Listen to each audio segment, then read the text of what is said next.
afternoon and welcome to the World News on 103.5 FM. Here are the headlines.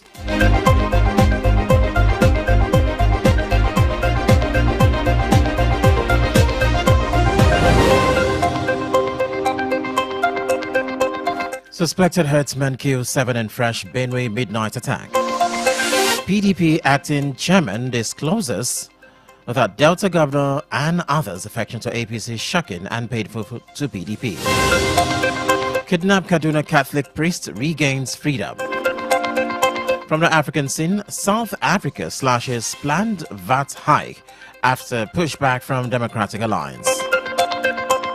From the foreign scene, Trump envoy in Moscow to meet Putin as Russia's Lavrov says country is ready to reach deal on Ukraine.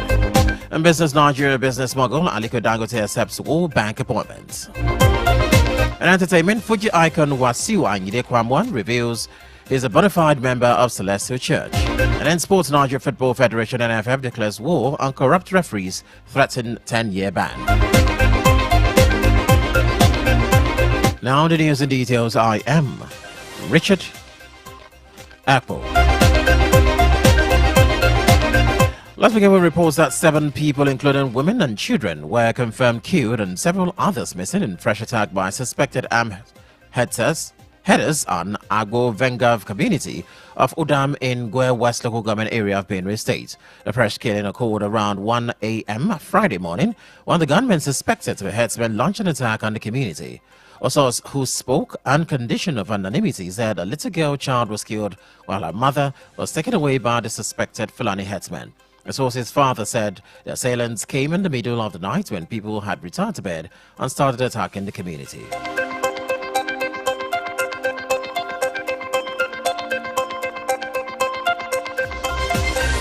Acting National Chairman Ambassador Omar Damagum has lamented the defection of Delta State Governor Sheriff Oborobi and other key People's Democratic Party PDP leaders to the All Progressive Congress APC. Acknowledging the decimation of the chapter, he said it is painful and the PDP's fate is in God's hand.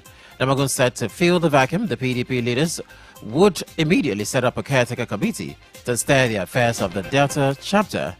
Apart from Oborobi, key PDP leaders who defected to APC in Delta include Deputy Governor Monday Onyema, former Governor Ifeanyi Okowa, Senator James Manager, House of Assembly Speaker Emomotimi Guo, other states and federal lawmakers, commissioners, local government chairmen, and councils. Meanwhile, the APC National Chairman, Dr. Abdullah Ganduje, who welcomed Oborobi to APC, hinted that more PDP governors would defect to the ruling party.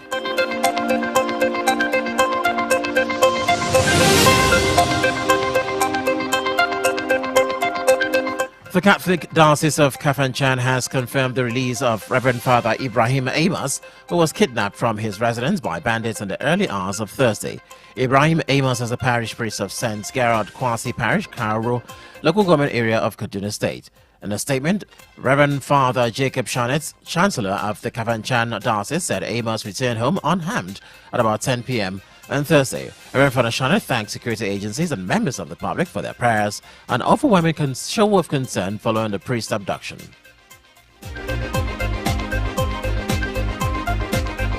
Still from the national scene, about 1 trillion naira is required yearly. Minister of State for Humanitarian Affairs and Poverty Reduction, Dr. Tanko Sunusi, has made this known at a stakeholders meeting on the relaunch and scaling of the Renewed Hope National Homegrown School Feeding Program in Abuja.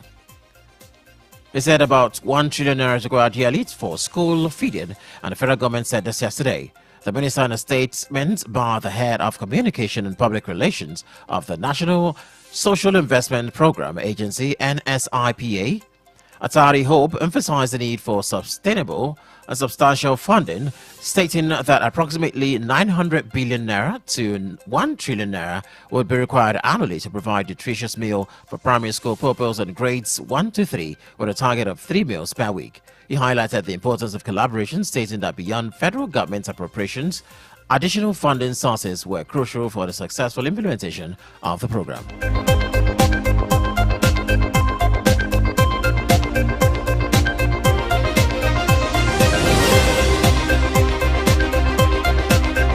Let's now hit the African scene and we're going over to South Africa, where South Africa has slashed plans VAT hike after pushback from Democratic Alliance. In a move seen as a last resort to prevent South Africa's coalition government from collapsing, Finance Minister Enoch Godongwana has dropped a controversial value-added tax increase on Thursday.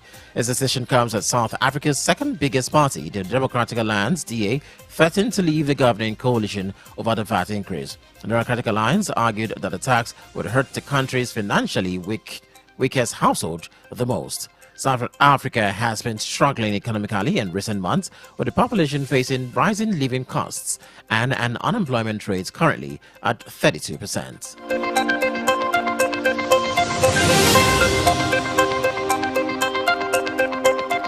On the foreign scene,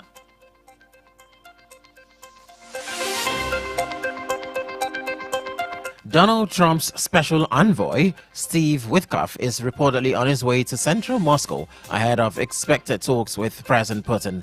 Meanwhile, Russia's foreign minister, Sergei Lavrov, has said that Moscow is ready to reach a deal with the U.S. to end the Ukraine war, although some elements needed to be fine-tuned. In Ukraine, the mayor of Kyiv, Vitaly Klitschko, has suggested that the country may have to give away territory as part of any peace deal. And at least 12 people have been killed in Gaza by Israeli attacks since early hours of this morning, including an entire family of 5 killed in an attack on a tent shelter in southern Gaza. The Palestinian Civil Defense and medics said 12 people from the same family in North Gaza, Jabalia, were among those killed in the Israeli attack.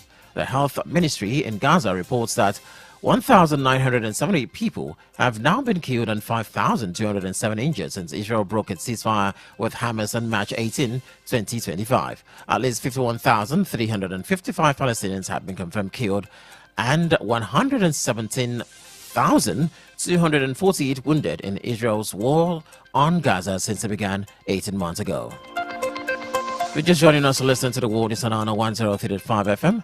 Don't forget to follow us on all social media handles at Honor103.5 FM, and you can listen to us live on Radio Guardian at Honor FM Ibadan. We'll be back after this break for business, entertainment, and sports. Just stay tuned.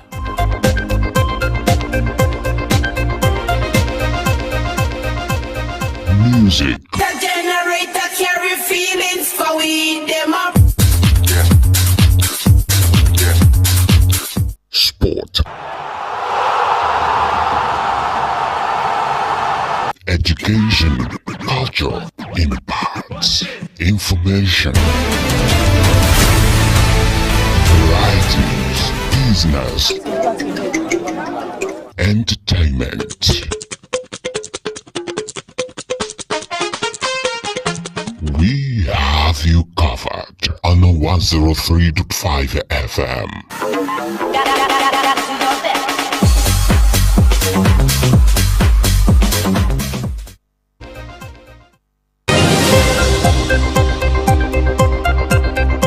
This is the news on Honor 103.5 FM. Honor FM News. Accurate, transparent, undiluted. We go deep. We bring you the news behind the news. Honor FM News. If it's new, then it's news.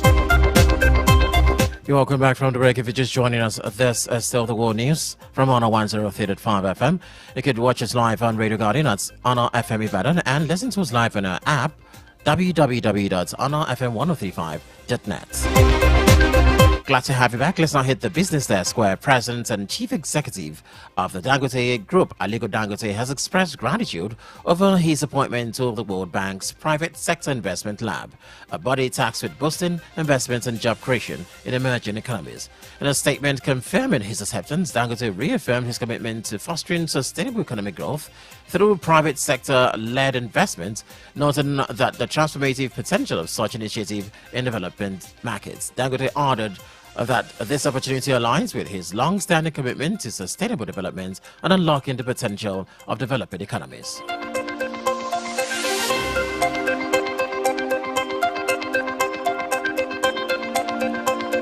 In entertainment, Fuji icon Winde Wasiu Ainde, popularly known as K1 The Ultimate, has revealed that he is a member of the Celestial Church of Christ despite being a Muslim, and Olori Omoba Akile of Ijebuland.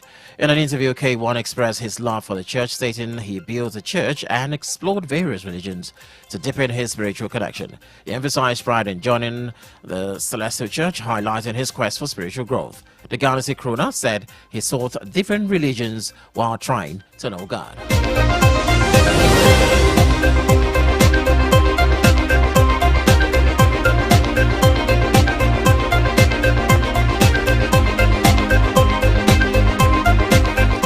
And in sports, Nigeria Football Federation has launched a crackdown on referees who may be involved in match fixing.